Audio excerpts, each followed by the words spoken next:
আজকে তোমাদের সাথে মাংসের একটা দারুণ রেসিপি শেয়ার করব, যেটা করতে কিন্তু কোনো রকম খাটনি এবং সময় কোনোটাই লাগে না। তাহলে চলো রান্নাটা শুরু করছি।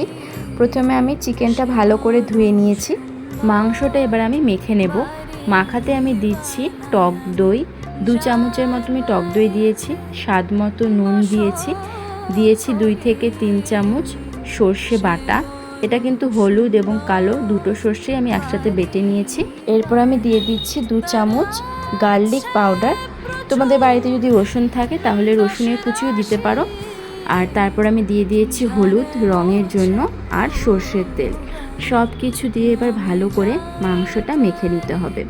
আমি চামচ দিয়ে মেখেছি, হাত দিয়ে মাখলেই ভালো হয়। ভালো করে মেখে নেওয়ার পর 3টে কাঁচা লঙ্কা উপর দিয়ে এভাবে দিয়ে দেব। এবার দেখতেই পাচ্ছ গ্যাস জ্বালিয়ে দিয়েছি। প্রথমে এই পুরো রান্নাটা হাই হিটে হবে। আর আমার যে মিক্সি ধোয়া যে জল ছিল সেটাও কিন্তু আমি দিয়ে দিয়েছি, কারণ ঝোলের জন্য। এবার ঝোলটা তোমরা বুঝে নিতে পারো। আর এটা কিন্তু খুব ঝোল হবে না, একটু গামাখাই হবে। তো প্রথমে আমি একদম হাই হিটে ভালো করে মাংসটা ফুটিয়ে নেব।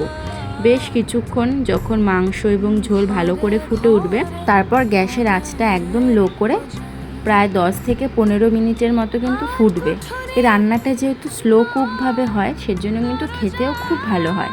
আর এটা করা একদম ঝামেলা না, খুব ইজি। এই রান্নাটা কিন্তু তোমরা গল্প করতে করতে করে নিতে পারো। বাড়িতে কোনো অতিথি আসলে চট করে এভাবে মাংসটা মেখে কিন্তু বসিয়ে দিতে পারো। খুবই ইজি একটা রান্না, আর খেতে এত ভালো লাগে গরম ভাতের সাথে যে বলার নয়।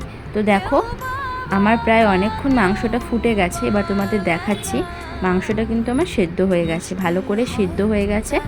তো আমি দেখে নিলাম, আর তারপর টেস্টও করে নিয়েছি যে সমস্ত ঠিক আছে নাকি, নুন ঝাল মিষ্টি।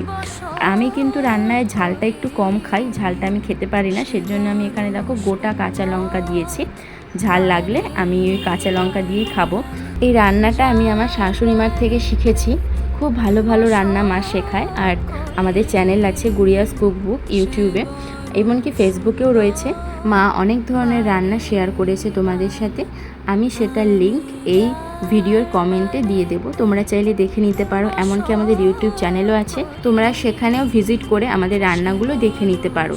আর আজকের রান্না কেমন লাগলো আমাকে কমেন্ট করে জানিও।